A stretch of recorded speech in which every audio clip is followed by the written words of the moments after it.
Good evening. आप देख रहे हैं बियॉन्ड द हेडलाइंस, जहां हम बात करते हैं सुर्खियों से हटकर और खबर की तह तक जाकर। सबसे पहले अब तक की हेडलाइंस।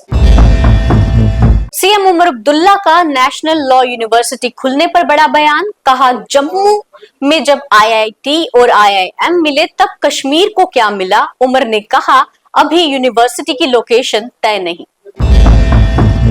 एमपी रोहुल्ला का फिर उमर पर प्रहार। चुनी गई सरकार स्टूडेंट्स को एंगेज करने में विफल। पाकिस्तान के एसएसजी कमांडो कर रहे हैं रैकी। सीमा पर पाकिस्तानी ड्रोन दिखने के बाद बड़े तौर पर सर्च ऑपरेशन, सेना अलर्ट पर। जम्मू में फिल्म कॉन्क्लेव का आयोजन, स्थानीय फिल्म इंडस्ट्री बनाने पर जोर।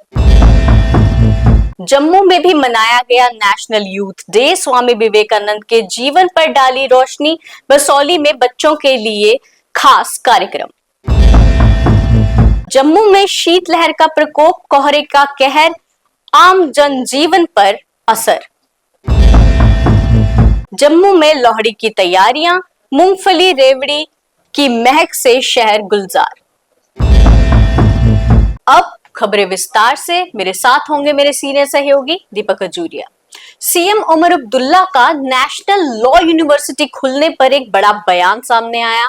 उन्होंने कहा, जब जम्मू को आईआईटी और आईआईएम मिला तब कश्मीर को क्या मिला।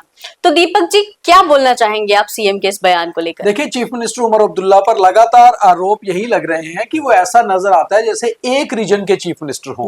वो एक ही रीजन को रिप्रेजेंट कर रहे हैं, जबकि उन्हें शायद ये याद रखना चाहिए कि वो पूरे जम्मू कश्मीर यूटी के चीफ मिनिस्टर हैं और जम्मू भी उनका उतना ही अपना है जितना कश्मीर। तो जब वो ऐसी बयान देते हैं, ऐसी बात करते हैं, तो कम से कम उन्हें, मुझे लगता है, ये सोचना चाहिए। और उमर अब्दुल्ला बहुत ही मैच्योर पॉलिटिशियन और बहुत ही सीनियर पॉलिटिशियन माने जाते हैं। चाहे उनकी उम्र उतनी नहीं है, मगर वो 2 बार चीफ मिनिस्टर जम्मू कश्मीर के रह चुके हैं, एक बार यूनियन मिनिस्टर रह चुके हैं। अब बात ये करते हैं कि आज दरअसल चीफ मिनिस्टर उमर अब्दुल्ला जम्मू की डेवलपमेंट को लेकर एक मीटिंग में थे। जब मीटिंग खत्म हुई तो मीडिया वाले बाहर उनका इंतजार कर रहे थे और जब उनसे पूछा गया तो उन्होंने सबसे पहले तो ये बात कही कि जम्मू में हो रही डेवलपमेंट को लेकर वो सेटिस्फाई है।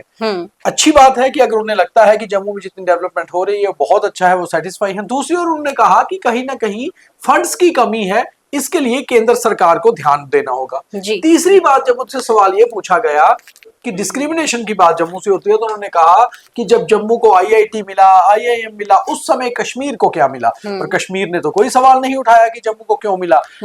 शायद कश्मीर के पास बहुत कुछ था जो जम्मू के पास नहीं था, और जम्मू के पास अगर कुछ मिला तो कश्मीर ने सवाल नहीं उठाया, क्योंकि आज भी जम्मू और कश्मीर एक है और शायद इनके नागरिक इतनी डिस्क्रिमिनेशन की बात नहीं करते हैं जितने पॉलिटिशियन करते हैं। तो उमर अब्दुल्ला ने उसके बाद ये कहा कि जो अब नेशनल लॉ यूनिवर्सिटी को लेकर डिस्क्रिमिनेशन की बात हो रही है, अभी तो ये फाइनल ही नहीं हुआ है कि वो लॉ यूनिवर्सिटी कहाँ खुलेगी, उसकी लोकेशन क्या होगी, और अगर कश्मीर को मिलती भी है तो उसमें क्या प्रॉब्लम है। जम्मू कश्मीर तो एक है, बिल्कुल जम्मू को दिक्कत नहीं है, मगर चीफ मिनिस्टर साहब को ये सोचना होगा कि जब वो कश्मीर की बात करते हैं तो उन्हें जम्मू की भी बात करनी होगी। वो जम्मू के भी उतने ही अपने हैं, उतने ही चीफ मिनिस्टर हैं जितने कश्मीर के। तो वो अपनी कॉन्स्टिट्यूएंसी को एड्रेस ना करें, बल्कि पूरी यूटी को एड्रेस करें, क्योंकि अब वो केवल एक एमएलए या एक पॉलिटिशियन नहीं, वो चीफ मिनिस्टर हैं। उन्हें इस बात का ध्यान देना चाहिए, क्योंकि जम्मू भी उन्हें उतना अपना मानता है जितना कश्मीर मानता है। वो मुख्यमंत्री सबके हैं, इसलिए बात जब जम्मू और कश्मीर की होती है तो डिस्क्रिमिनेशन किसी रीजन के साथ भी नहीं होना चाहिए। जी बिल्कुल। तो वहीं एमपी रोहुल्ला ने भी उमर अब्दुल्ला पर निशाना साधते हुए कहा है कि चुनी गई सरकार जो है वो स्टूडेंट्स को एंगेज करने में विफल रही है। दरअसल आज सैयद रूहुल्ला जो है मेहदी, वो एमपी भी है श्रीनगर से, और उमर अब्दुल्ला के पार्टी के युवा नेता तो हैं, मगर उनसे नाराज चल रहे हैं। और ये नाराजगी अब जग जाहिर भी हो गई है बड़गाम के चुनावों के बाद। रूहुल्ला आज कंगन गए हुए थे, जो उनके इलाके में ही आता है। कंगन में वो मीडिया से बात करते हैं। उन्होंने कहा कि रिजर्वेशन के मामले पर ना तो युवाओं की सुनी जा रही है, ना उनकी सुनी जा रही है। और इस मामले को लेकर चीफ मिनिस्टर ने जो फाइल एलजी साहब को भेजी थी, वो फाइल का हुआ क्या, सरकार ये बताए। और तीसरी ओर सीधा निशाना उन्होंने उमर अब्दुल्ला पर साधा। उन्होंने कहा कि आखिर चुनी हुई सरकार स्टूडेंट्स को एंगेज ही नहीं कर पा रही तो कहीं ना कहीं सरकार विफल रही है। तो जब सरकार विफल रही है, ये बात हो रही है, तो सरकार तो उमर अब्दुल्ला की है। तो उमर अब्दुल्ला की पार्टी के अपने एमपी, अपने नेता एक बार दोबारा से सरकार की ओर उंगली तान रहे हैं। जी, तो वहीं बीती रात कई जगहों पर पाकिस्तानी ड्रोन्स देखे गए। पाकिस्तान के एसएसजी कमांडो जो हैं वो शायद रैकी कर रहे हैं सीमा पर पाकिस्तानी ड्रोन्स देखने के बाद बड़े तौर पर सर्च ऑपरेशन भी चल रहा है और सेना जो है वो बिल्कुल अलर्ट पे है इस टाइम। दीपक जी, आकांक्षा आप बिल्कुल ठीक कह रही हैं। जिस तरह से कल 5 लोकेशंस पर करीबन 6:25 से शाम को 7:15 बजे तक ड्रोन्स की मूवमेंट देखी गई। सांबा में, राजौरी में, पुंछ में हालांकि गोलीबारी भी की गई, वो ड्रोन्स वापस लौट गए। सेना पूरी तरह से अलर्ट पर है। अब जो जानकारी निकलकर सामने आ रही है, दरअसल बहुत खुफिया जानकारी है। ये है कि पाकिस्तान के स्पेशल सिक्योरिटी गार्ड्स, जो उनके कमांडोज हैं सेना के, वो रैकी करवा रहे हैं भारतीय इलाकों की। और इसके पीछे 2 कारण हो सकते हैं। एक कारण तो ये कि पाकिस्तान इन्फिल्ट्रेशन की फिराक में है, घुसपैठ की फिराक में है, एक बड़ी घुसपैठ की कोशिश हो सकती है। दूसरा, पाकिस्तान लगभग सर्दी के मौसम में बहुत बार बैट ऑपरेशन ट्राई करता है, यानी कि बॉर्डर एक्शन टीम जो उनकी होती है वो घात लगाकर हमला करती है भारतीय सुरक्षा बलों पर। उसमें आतंकी और कमांडो एक साथ शामिल होते हैं। पहले पाकिस्तान ऐसा कर चुका है और इसीलिए भारतीय सेना पूरी तरह से अलर्ट पर है कि अगर पाकिस्तान अब कोई ऐसी हिम्मत करता है तो उसे मुंह तोड़ जवाब दिया जाएगा। जी बिल्कुल। तो वहीं आज जम्मू में फिल्म कॉन्क्लेव का आयोजन किया गया और स्थानीय फिल्म इंडस्ट्री बनाने को लेकर भी जोर दिया गया। तो दीपक जी, कहीं ना कहीं अच्छी चीज है ये जम्मू में। देखिए, पहले भी कई बार ये बात होती है कि जम्मू में फिल्म्स की शूटिंग बढ़ाई जाए, मुंबई से लोग आकर जम्मू में फिल्म की शूटिंग करें, यहाँ के लोगों को इन्वॉल्व करें, ओटीटी प्लेटफॉर्म पे जम्मू के लोग ज्यादा आए, यहाँ की अपनी फिल्म इंडस्ट्री हो, मूवीज बने। कोशिशें बहुत हुई हैं आकांक्षा, मगर अभी तक ज्यादा सफलता नहीं मिल पा रही। जो पिछली मुख्यमंत्री थी हमारी महबूबा मुफ्ती, उससे पहले मुफ्ती मोहम्मद सईद, सभी लोग मुंबई भी गए, वहां के फिल्म मेकर से मिले, मगर उतनी कोशिशें जो है वो सफल नहीं हो पाई। अब उमर अब्दुल्ला दोबारा कोशिश कर रहे हैं। कुछ ही दिनों में मुख्यमंत्री उमर अब्दुल्ला मुंबई जाएंगे और शायद काफी सारे फिल्म मेकर से मिलने वाले हैं। ऐसी घोषणा उनके खुद के एडवाइजर नासिर असलम सौगामी, नासिर असलम वानी है, उन्होंने की है। और वही मुख्य अतिथि थे इस फिल्म कॉन्क्लेव के, जो जम्मू में आज ऑर्गेनाइज हुआ। इसमें डायरेक्टर, इंडस्ट्रीज, उसके अलावा कई सारे government officials, deputy director tourism, joint director tourism, ये सभी लोग शामिल हुए। और कोशिश यही हुई कि कुछ फिल्म मेकर्स जो लोकल हैं वो कम से कम गवर्नमेंट के साथ मिलकर सपोर्ट कुछ करें, कुछ बाहर से फिल्म मेकर आए। तो जम्मू का जो अनएक्सप्लोर्ड ब्यूटी है उसको भी आगे निकाला जाए और जो हमारा अनएक्सप्लोर्ड टैलेंट है उसको भी ज्यादा एक्सप्लोर किया जाए। तो ये कोशिश बहुत अच्छी है, मगर इसे अमली जामा पहनाया जाए तो ही सक्सेस मिलेगी। जी, आज स्वामी विवेकानंद जी का बर्थडे है और नेशनल यूथ डे भी है, जो कि जम्मू में भी मनाया गया। और दीपक जी, बसोली में बच्चों के लिए खास कार्यक्रम भी किया गया है इसको लेकर। आकांक्षा, स्वामी विवेकानंद जयंती को 12 जनवरी को नेशनल यूथ डे के रूप में मनाया जाता है और युवाओं को लेकर हमेशा से स्वामी विवेकानंद प्रोत्साहित करते रहते थे। बहुत छोटी उम्र में वो इस दुनिया को छोड़ के तो चले गए थे, मगर बहुत सारा लिटरेचर, बहुत सारा मटेरियल वो यूथ के लिए छोड़ के गए हैं, जिसको पढ़ के एक अच्छी राह पर यूथ आगे जा सकते हैं। बसोली में खास तौर पर, जिसे विश्वस्थली भी कहा जाता है बसोली को, वहां मिलकर एक चूड़ामणि संस्थान है, संस्कृत संस्थान, और विश्वस्थली का एक एनजीओ है, ये मिलकर एक कार्यक्रम करते हैं जो कई सालों से करते आ रहे हैं। तो इस कार्यक्रम में बहुत सारे स्कूल स्टूडेंट्स को इन्वॉल्व किया जाता है।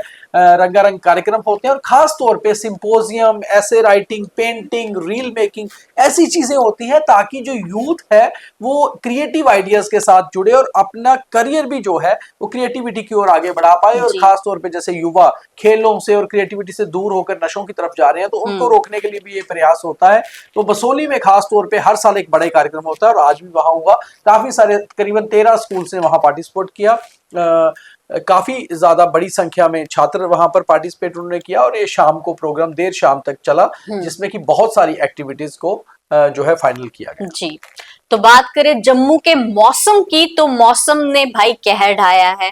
जम्मू में इस समय जो शीत लहर है उसका खूब प्रकोप देखने मिल रहा है दीपक जी, और कहीं ना कहीं से आम जनजीवन जो है उस पर भी असर पड़ रहा है। लोग सर्दी की वजह से इस समय बेहद परेशान है। कोहरे की वजह से कई जगहों पर ट्रैफिक भी बढ़ती जा रही है दीपक जी, और आकांक्षा जी, आप सही कह रहे हैं। जी। आम जनजीवन, चाहे भीषण गर्मी हो या भीषण सर्दी, उसका असर आकांक्षा उस पर रहता ही रहता है। जब पीक पे गर्मी होती है तो भी लोग परेशान होते हैं, पीक पे सर्दी होती है तो भी परेशान होते हैं, और आम आदमी को ज्यादा परेशानी होती है जी। इस समय कोहरे का कहर जबरदस्त तरीके से जम्मू में है। शीतलहर ऐसी है कि माइनस में टेम्परेचर कश्मीर में पूरे चल रहा है, जम्मू के पहाड़ी इलाकों में माइनस में है, जम्मू शहर में भी टेम्परेचर दिन का भी 4 से 5 डिग्री तक पहुंच रहा है और रात का शायद 1-2 डिग्री और कम। तो ऐसे में वाकई में आम जनजीवन अस्त व्यस्त होता है। दिन बेहद छोटे हो गए हैं, लोग काम पर बाहर निकल रहे हैं तो ठिठुर रहे हैं सर्दी से, और खास तौर पे ऐसे में लोग गाड़ियां लेके ज्यादा निकलते हैं, ट्रैफिक ज्यादा होता है, एक से दूसरी जगह पहुंचने में दिक्कत हो रही है। स्कूलों में छुट्टियां बढ़ा दी गई हैं और मौसम विभाग का कहना है कि अभी कुछ दिन और ज्यादा सर्दी झेलनी पड़ेगी, और कुछ लोग इस सर्दी को एंजॉय भी करते हैं। तो ऐसे में कुल मिलाकर असर तो जो आम रूटीन रहती है उस पर पड़ता है। अपना बेहद ख्याल रखें, कोशिश करें कि बहुत जरूरी हो तो घरों से निकलें, अदरवाइज आप अपने घरों पे बैठे, दफ्तरों में बैठे और आराम से काम करें, खाएं भी अच्छा। कल लोहड़ी भी है और लोहड़ी का जो है फेस्टिवल एंजॉय करें। बिल्कुल। हमारी अगली खबर यही है कि कल लोहड़ी है और आज जम्मू में लोहड़ी की तैयारियां बिल्कुल पीक पर हैं। मूंगफलियां, रेवड़ियां, इनकी महक से इस समय पूरा शहर जो है वो गुलजार चल रहा है। दीपक जी, बिल्कुल आकांक्षा, लोहड़ी एक ऐसा फेस्टिवल है जो खास तौर पे नॉर्थ इंडियन स्टेट्स में मनाया जाता है, और जम्मू कश्मीर, पंजाब, हिमाचल, हरियाणा, इन स्टेट्स में इसका ज्यादा चलन है। और इस फेस्टिवल को सर्दी के साथ जोड़ के देखा जाता है।